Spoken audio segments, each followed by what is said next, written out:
Hi ulit mga mi. So eto, katatapos ko lang nito.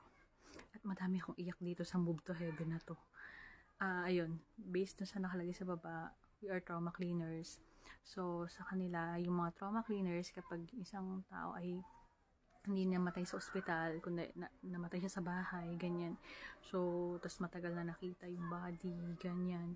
So, sila yung mga maglilinis. So, tatawagin sila ng mga relatives, ganyan. Kapag walang relatives, social worker yung tatawag sa kanila para maglinis ng lugar. Tapos, kukuhanin nila yung mga mahahalagang gamit, ganyan. Pero sila parang they go beyond doon sa ginagawa nilang paglilinis. Tapos, hinahanap nila kung sino yung mga dapat pagbigyan ng mga mahalagang mga documents, ganyan, o mga memorabilias, ganyan. So, ayan, 9 out of 10. Panoorin nyo to.